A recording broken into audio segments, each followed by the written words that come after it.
Northern Israel. Samaria Hills.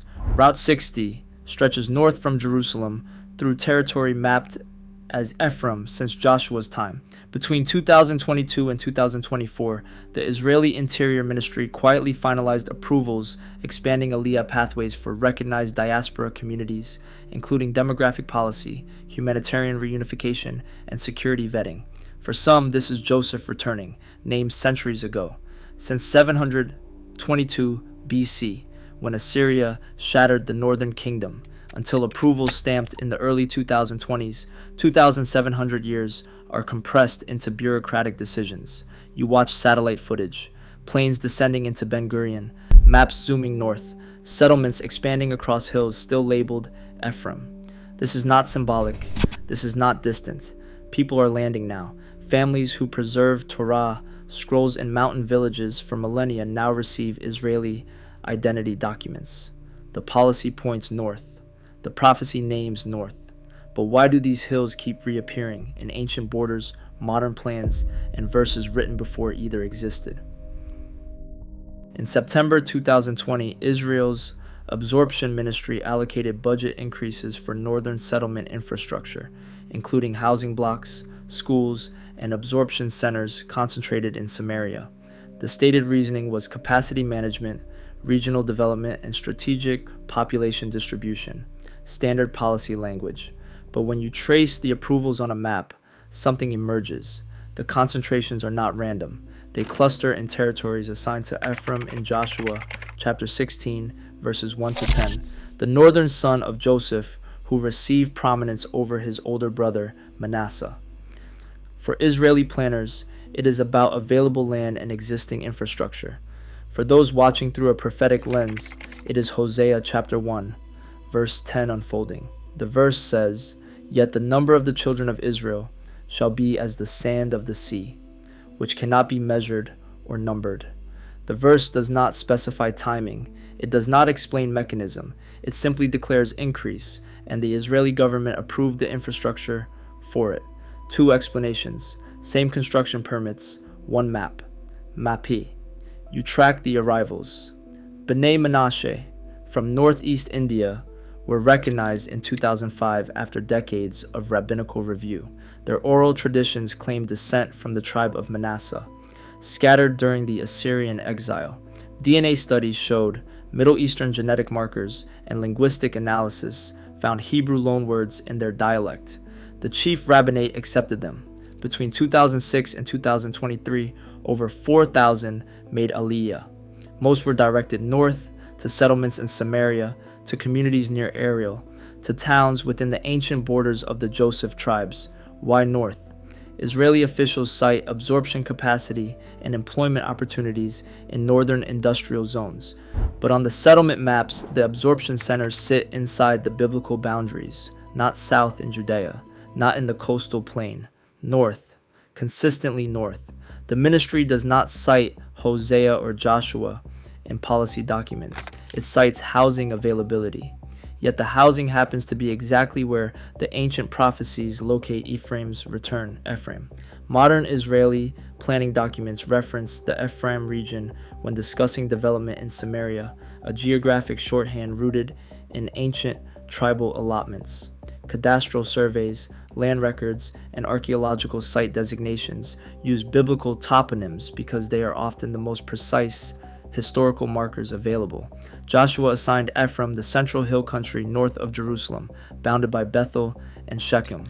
Today, Israeli settlements and Palestinian towns share that same territory, and everyone, regardless of politics, uses the same biblical names to describe locations because no other mapping system predates them. For secular planners, it is historical continuity. For prophetic observers, it is something else, memory preserved as instruction. Jeremiah chapter 31 verse 9 names Ephraim specifically in the context of return. The verse says, "I will bring them back, for I am a father to Israel, and Ephraim is my firstborn." The verse links paternity to priority. The modern map shows settlement expansion concentrated in Ephraim's territory. Two readings, one map.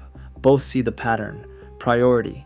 You pull up settlement construction data from 2018 to 2023. The Israeli Central Bureau of Statistics tracks building permits by region. In Samaria, biblical Ephraim, permits increased 38% over that period. In Judea to the south, permits grew 12%. The disparity is not hidden. It is policy, driven by land availability, zoning approvals, and municipal infrastructure. Israeli officials explain it as pragmatic allocation, but overlay Joshua's tribal boundaries, and the construction concentrates inside Ephraim's allotment with a precision that maps cannot ignore.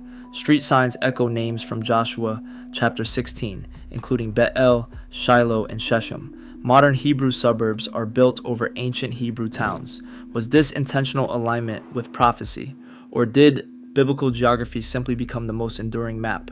Either way, Ephraim's borders never disappeared. They are marked on every survey map, printed on every planning document, and now construction data shows they are where the building happens.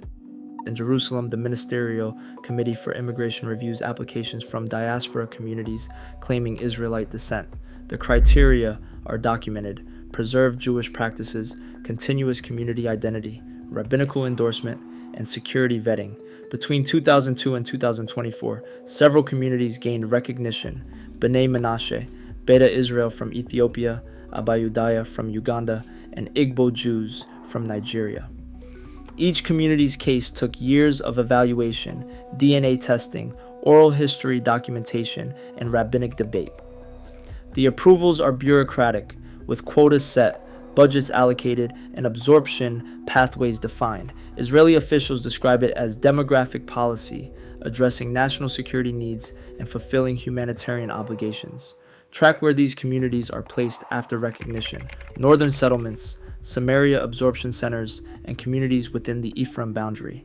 The policy does not cite Jeremiah chapter 31 verse 9, which says, "I will bring them back, for Ephraim is my firstborn," but the pattern aligns: not south, not scattered, north. For policymakers, it is infrastructure logic, available housing, employment corridors, and regional development zones.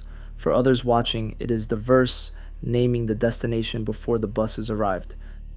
The absorption process is documented. Approved families fly to Ben Gurion, undergo orientation at absorption centers, receive temporary housing, begin Hebrew language instruction, and transition to permanent settlements.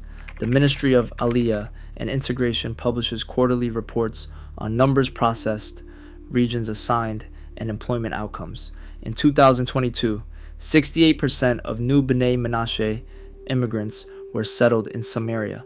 In 2023, 71%. The ministry explains this as capacity-driven. Samaria communities have housing availability and need population growth. Critics point out political motivations, strengthening Israeli presence in contested territory. Prophetic interpreters see Jeremiah's specificity: Ephraim named, Ephraim populated. 3 explanations: the same settlement buses, the same absorption centers in towns whose names have not changed since Joshua wrote them down. The policy follows infrastructure. The infrastructure follows geography. The geography follows ancient borders. And the verse, it named those borders first. In 722 BC, Assyrian king Shalmaneser V completed the conquest of the northern kingdom of Israel, the 10 tribes that had split from Judah after Solomon's death. The Assyrian strategy was not just military defeat, it was demographic erasure through forced relocation. According to 2 Kings chapter 17 verse 6, the Israelites were carried away to Assyria and placed in Hala and Habor on the river Gozan and in the cities of the Medes. Assyrian records, cuneiform inscriptions discovered at Nimrud and Nineveh, document this policy of mass deportation. Populations were scattered across the empire to prevent unified resistance. Some were sent to regions that are now northern Iraq, others to areas in modern Iran and Syria, and some were pushed further into Central Asia. The biblical account estimates 27,290 people exiled from Samaria alone. The Assyrians replaced them with foreign settlers, creating the Samaritan population that would complicate Jewish identity for centuries. The northern kingdom dissolved. The 10 tribes, including Ephraim and Manasseh, the 2 sons of Joseph, vanished from the historical record. Judah survived. Ephraim disappeared, except perhaps it did not. For prophetic scholars, the exile was never permanent. Isaiah chapter 11 verses 11 to 12 declares that the Lord will extend his hand yet a second time to recover the remnant of his people. He will assemble the outcasts of Israel and gather the dispersed of Judah from the four corners of the earth. The verse distinguishes between Judah, whose exile to Babylon in 586 BC would be temporary, and Israel, scattered earlier and farther. The phrase second time suggests two returns, one from Babylon, fulfilled in 538 BC under Cyrus, and one from deeper dispersion. Where did they go? Assyrian deportation routes moved populations eastward along established trade corridors into Media, Persia, and beyond into the Caucasus and Central Asia. Communities fragmented, languages shifted, but survival mechanisms emerged. Oral traditions, preserved customs, and identity markers passed through generations. They became hidden, not through deliberate concealment, but through geographic absorption into surrounding cultures.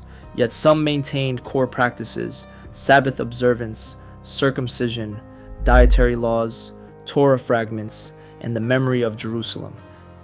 Genesis 48 records Jacob's blessing of Joseph's sons. Joseph brought his two sons, Manasseh the firstborn and Ephraim the younger, to receive their grandfather's blessing. Jacob deliberately crossed his hands, placing his right hand on Ephraim's head and his left on Manasseh's, reversing birth order. Joseph protested, "Not so, my father, for this one is the firstborn. Put your right hand on his head."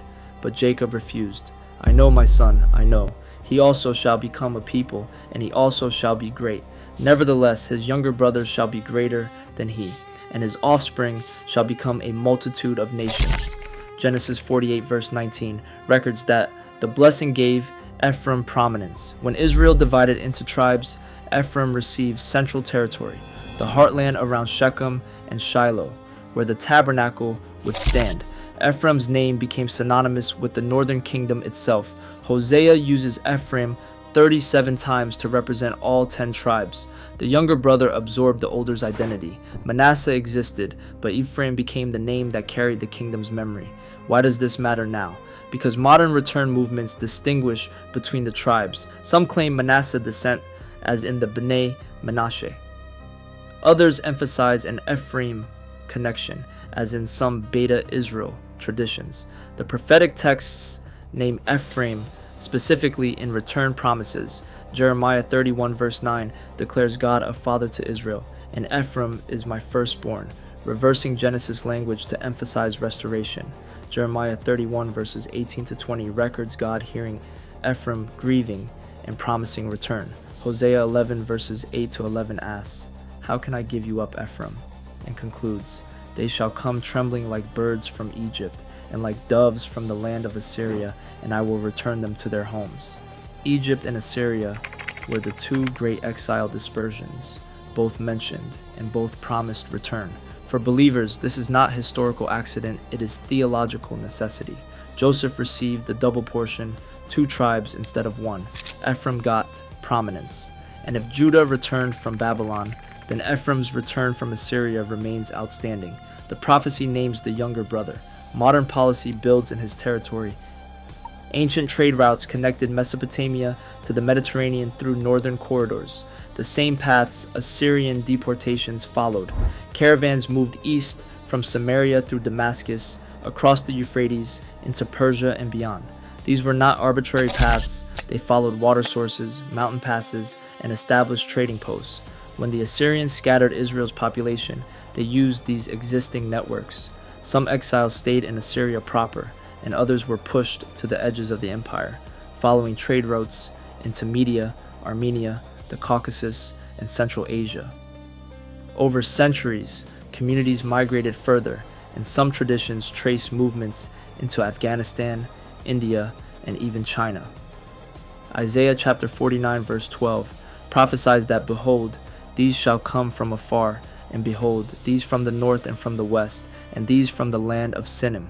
Sinim is disputed, but is often linked to distant eastern lands, possibly China or regions beyond Persia.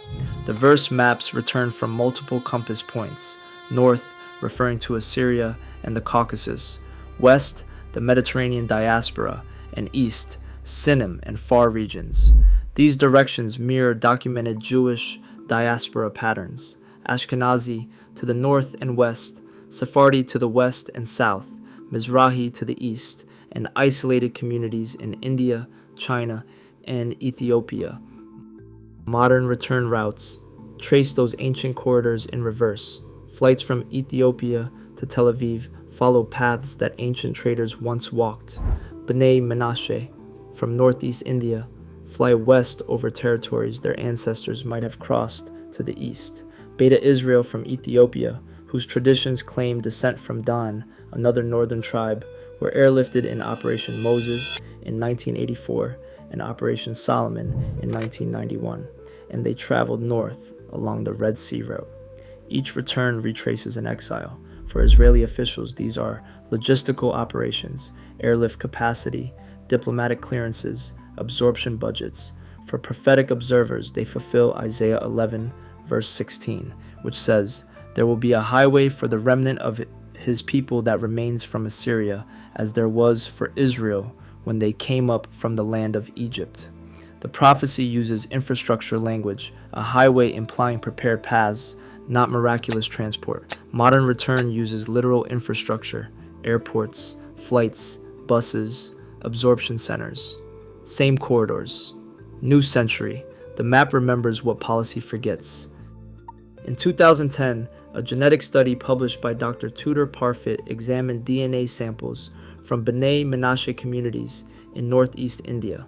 The research found Middle Eastern genetic markers, specifically Y chromosome haplogroups common in Jewish populations. The markers were not conclusive proof of direct descent from the tribe of Manasseh, but they indicated genetic connections to Levantine populations predating the Common Era dispersions.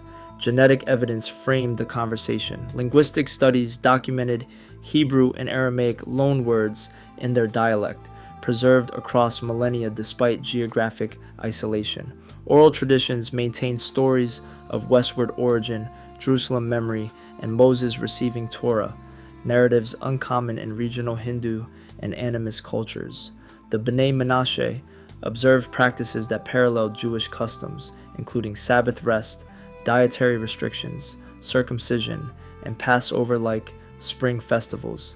These preservation markers became evidence in rabbinical reviews. Linguistic traces reinforced the case. In 2005, Israel's chief rabbi, Shlomo Amar, officially recognized the B'nai Menashe as descendants of the Lost Tribes. Recognition meant eligibility for Aliyah under the law of return. Between 2006 and 2023, over 4,000 people immigrated. Israeli officials processed applications, conducted additional verifications, and approved batches for settlement. For the government, it is due diligence, confirming claims, ensuring integration capacity, and managing absorption. Recognized status enabled Aliyah for many families. For prophetic interpreters, the evidence fulfills Ezekiel 37, verses 16 to 17. The vision describes reunification.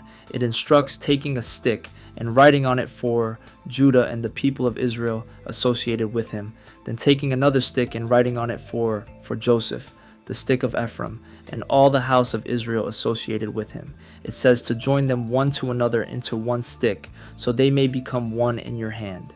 The vision reads as Judah and Joseph, meaning Ephraim, being rejoined. Reunification is the prophetic lens. The DNA studies do not prove prophetic fulfillment. They demonstrate plausibility for those who already believe. For skeptics, the data shows fascinating migration patterns and cultural preservation, and nothing more. For historians, it is a case study in identity resilience. For the families boarding planes to Tel Aviv, it is vindication, centuries of tradition finally acknowledged. Plausibility and vindication sit side by side. Data opens the door. Belief determines what the data means. Recognition does not mean unanimous acceptance. Israeli rabbinical courts remain divided on some returning communities. The B'nai Menashe gained approval, but debates continue over other groups, particularly those from Africa, for example, Igbo Jews in Nigeria, Lemba in Zimbabwe, and Abayudaya in Uganda. Critics question whether preserved customs indicate actual descent.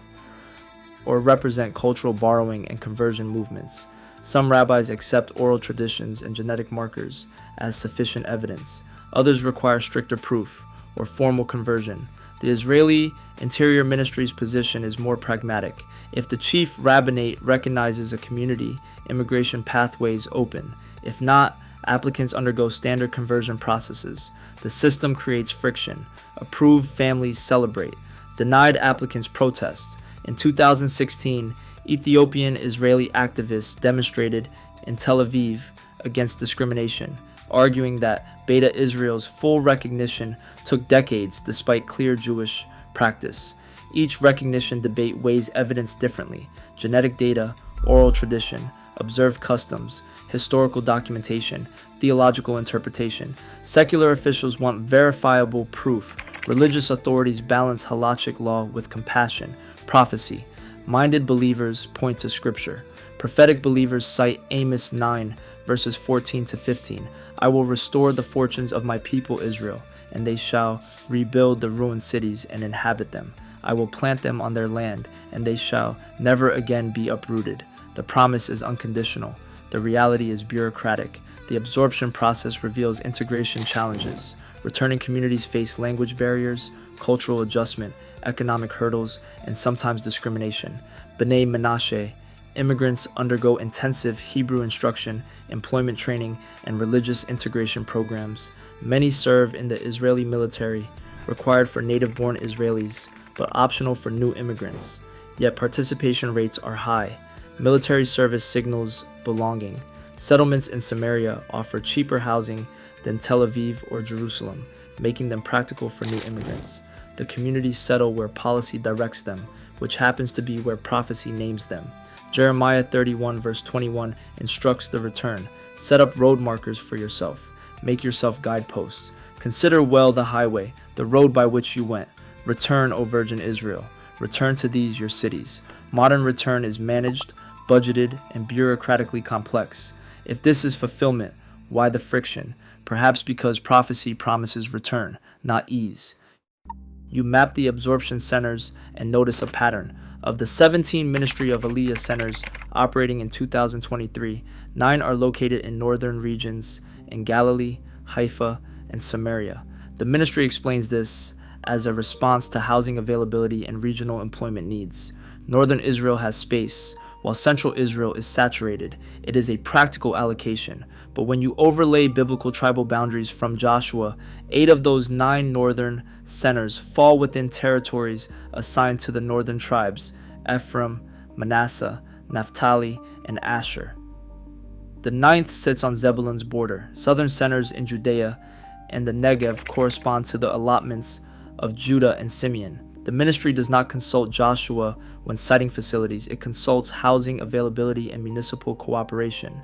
Yet the pattern emerges and the map keeps pointing north.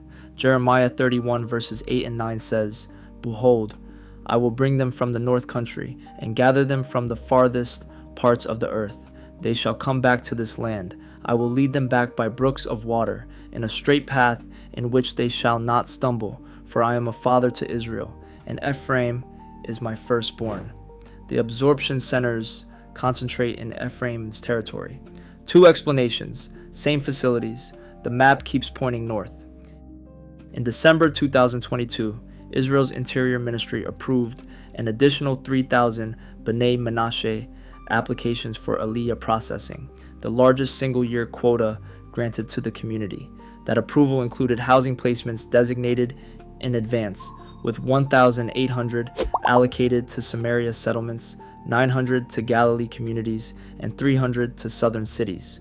The proportional allocation reflected existing absorption capacity and settlement expansion plans. Samaria received the majority because new housing construction there outpaced other regions. Municipal leaders in Ariel, Ma'ala Adumim, and Beitar Illit actively recruited new immigrants, offering housing subsidies and employment pathways. From the government's perspective, it is strategic population distribution, filling housing in contested territories, strengthening Israeli claims, and addressing demographic challenges. From the immigrant's perspective, it is opportunity, affordable housing, community support, and integration assistance. From prophetic observers' perspective, they cite Isaiah 60 verse 4. Lift up your eyes all around, and see, they all gather together. They come to you. Your sons shall come from afar, and your daughters shall be carried on the hip. The verse describes movement toward a central point, Jerusalem, as a gathering place. Samaria surrounds Jerusalem to the north. Settlement growth creates concentric rings of population approaching the prophesied center. Policy gravity pulls immigrants north. Prophetic pull names the same direction. Either interpretation explains observable facts. Both watch the same buses arrive. Return is only the first step. Integration is the test. Palestinian officials protested the 2022 Bnei Menashe settlement allocations, arguing that expanding Israeli population in Samaria violates international law regarding occupied territories. The Palestinian Authority views settlement growth as an obstacle to two-state negotiations. International observers from UN and EU issued statements reiterating positions on settlement legality. Israeli officials defend the policy. They say the law of return is sovereign. Israeli law. Absorption centers are built on land under Israeli jurisdiction, and immigration decisions are internal matters. The debate is legal, political, territorial, but beneath it runs a deeper current. If these communities represent northern tribes returning, then Samaria is not occupied territory, but ancestral homeland reclaimed. Prophetic Zionists cite Zechariah chapter 10 verse 6. The verse says, I will strengthen the house of Judah, and I will save the house of Joseph. I will bring them back because I have compassion on them, and they shall be as though I had not rejected them. The verse distinguishes Judah, already returned, from Joseph, meaning Ephraim and Manasseh, still returning. Modern Israel is predominantly descendants of Judah. Recognized northern tribe communities represent Joseph's return. The prophecy promises both houses restored. The policy enables what the prophecy describes. Critics call it settlement expansion. Believers call it prophetic fulfillment. The Israeli government calls it immigration. Each label describes the same actions differently. What does this trigger next? If Bnei Menashe recognition opened pathways, other communities are watching. Applications increase. Rabbinical reviews continue. Each recognition shifts numbers, alters regional demographics, and potentially moves prophetic timelines forward, if you believe timelines exist. Between 2005 and 2024, Israeli government decisions recognized multiple diaspora communities claiming Israelite descent, approved immigration quotas totaling over 10,000 individuals, and allocated absorption infrastructure concentrated in northern territories. These are documented facts based on ministry reports, budget allocations, settlement data, and rabbinical rulings. The Assyrian Empire exiled the northern kingdom in 722 BC, scattering populations across Mesopotamia and beyond according to biblical accounts, notably 2 Kings chapter 17 and Assyrian records. That exiled movement is attested in multiple sources. Diaspora Jewish communities preserve traditions across millennia in geographic isolation. Anthropological studies, genetic research, and oral histories document those continuities. These practices are preserved in communities that retain distinct customs and memories. Interpretation varies. Whether modern communities genuinely descend from specific ancient tribes remains debated because genetic data is suggestive but not conclusive. Believers see fulfillment. Skeptics see migration. Policy follows infrastructure. Infrastructure follows geography, and geography follows ancient borders. The question of intent is disputed. Romans 11 verse 25 cautions that a partial hardening has come upon Israel until the fullness of the Gentiles has come in. The verse suggests prophetic fulfillment follows sequence, not human preference. Believers should not force signs. Skeptics should not ignore patterns. Both perspectives acknowledge the same reality. People who preserved Jewish identity for 27 centuries in isolation are now immigrating to Israel and settling in territories that bear ancient tribal names. That convergence is factual. What it means, whether strategy, coincidence, providence, or prophecy, depends on your interpretive lens. The Israeli government does not cite Jeremiah when approving applications. It cites security needs and humanitarian obligations. Returning communities do not quote Ezekiel when boarding planes. They quote family traditions and finally recognized heritage. Yet observers on both sides see the pattern. The map shows it. The dates confirm it. The verses name it. Belief does not erase facts. It frames them. Samaria Hilltop. Sunset. A newly built absorption center overlooks Route 60, the same highway that has connected these hills to Jerusalem since before asphalt existed. Inside, B'nai Menashe families unpack belongings, Torah scrolls carried across continents, prayer books annotated in languages mixing Hebrew and Northeast Indian dialects, and photographs of mountain villages left behind. Their children attend Hebrew classes in prefabricated classrooms. Their adults study modern Hebrew using vocabulary their grandparents preserved in fragments. Outside, construction continues, more housing blocks rising where ancient Ephraim once planted vineyards. The Ministry of Housing approved the projects. The municipal councils welcomed the population growth. The settlers moved in. The hills received them. Jeremiah chapter 31 verse 12 promises that they shall come and sing aloud on the height of Zion, and they shall be radiant over the goodness of the Lord, over the grain, the wine, and the oil, and over the young of the flock and the herd. Their life shall be like a watered garden, and they shall languish no more. The verse describes agricultural restoration and permanent settlement. Modern Samaria grows grapes again, olives again, builds communities again. Whether by design or accident, prophecy and policy produce the same landscape. The immediate outcome is documented, families integrated, identification documents issued, housing allocated, employment begun. The long arc remains open. More communities await recognition. More applications sit in rabbinical review. More DNA studies are underway. More settlements are planned. The pattern is not finished. It is accelerating. Each recognition sets precedent. Each approved community encourages others to apply. Each settlement expansion creates capacity for more arrivals. The process is bureaucratic, slow, contested, but directional. North, always north. The prophecies named Ephraim. The maps mark Ephraim. The policy builds in Ephraim. The puzzle is not finished, but this piece just clicked. Watch the map. Share the question. Track the approvals. Monitor the construction. The next sign may already be moving. Another community recognized. Another flight landing, another absorption center opening in territory named 3,000 years before the state of Israel existed. The pieces keep clicking into place.